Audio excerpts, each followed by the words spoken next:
Hi guys, how are you doing today? Y'all, I had to get on here today because I had to. I had to come on here and talk about these dragon fruits. Oh my god. Y'all. Oh my god. This is my first time. This is my second time eating the dragon fruit because I ate half of the dragon fruit yesterday. But it's my first time having dragon fruit. And what made me want to even eat the dragon fruit, honestly, was the fact that they say it's basically like a natural laxative. They're like, oh, you eat the dragon fruit, I'm gonna go to the bathroom.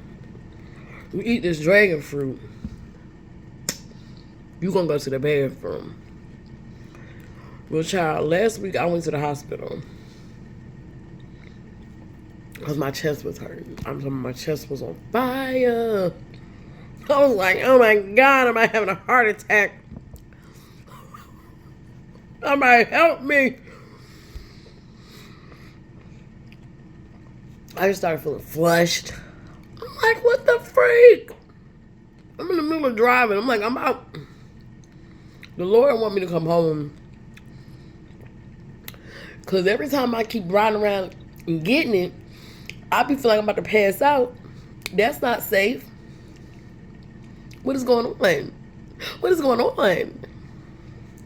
So I said, you know what? This is scaring me. I'm just going to go straight to the emergency room. I'm going to go drive myself to the emergency room. Okay. Y'all.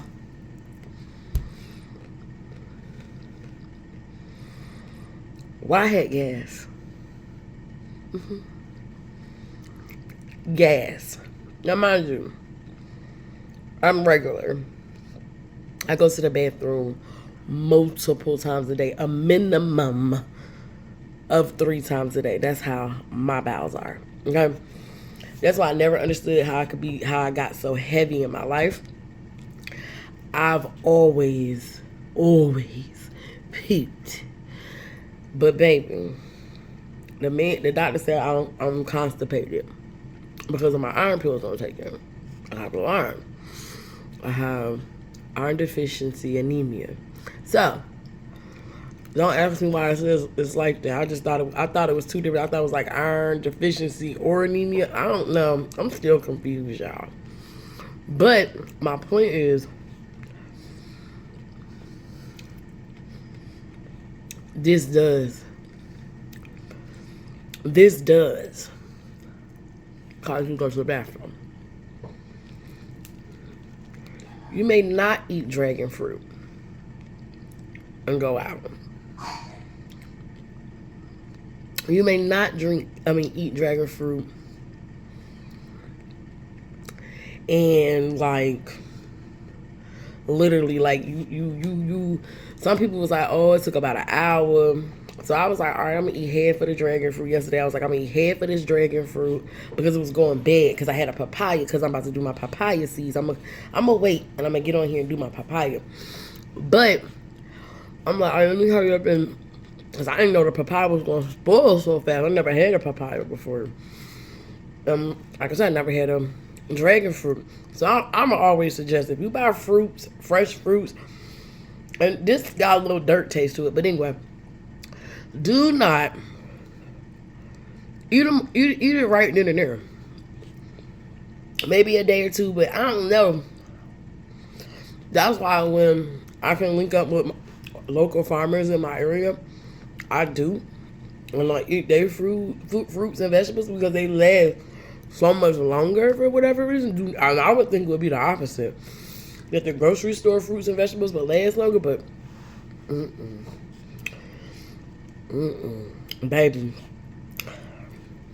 But anyway, back to this dragon fruit.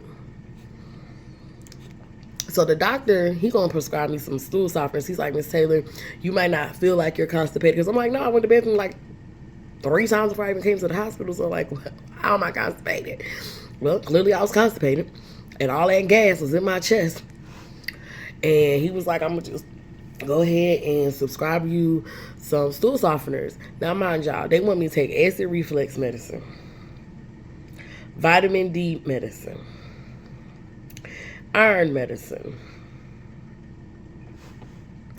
a medicine that is supposed to basically push my food through my bowels.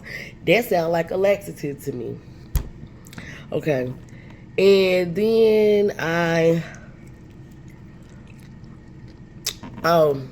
at one point I was suffering with depression really, really bad. So then, like, technically I'm supposed to even be on my Zoloft. I stopped taking it. I stopped taking the Zoloft. I take my acid reflux medicine like once every 2 to 3 weeks. And that's just because I try to find foods to replace my medicine. So like bananas help with acid reflux. Cauliflower helps with acid reflux. These are foods. Green leafy stuff helps with acid reflux. Milk helps with acid reflux. Like, it'll coat your stomach from the acid. Now, mind y'all, keep up if you can on this video. But when my acid reflux get bad in my stomach, y'all, you know how I know? I listen to my body. How do I listen to my body? When my acid reflux is bad in my stomach, it comes out in my eczema on my hands and my feet. Let me say that again. When my acid reflux in my stomach, when the acid in my stomach is bad,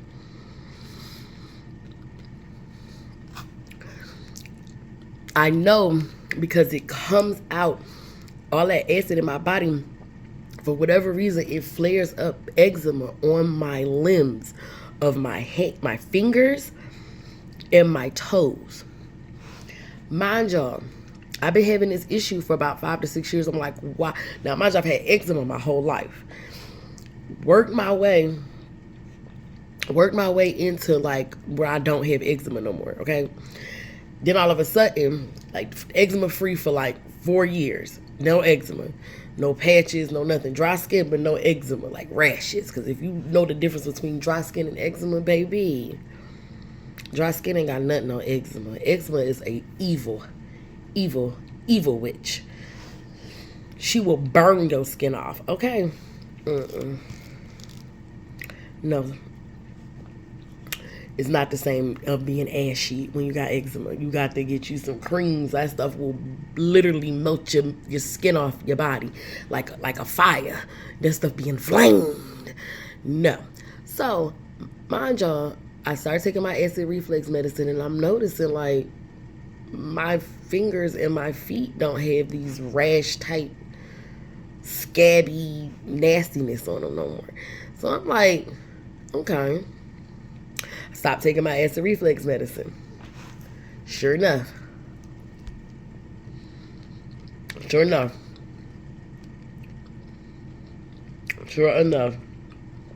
it came back once I stopped taking my medicine.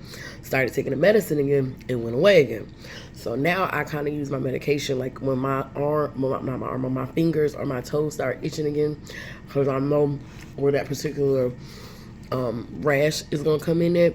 I'll just pop one of my acid reflux pills for a few days, and then it'll go away.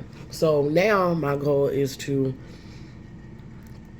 completely get rid of my acid reflux pills by changing my diet and giving myself a better diet.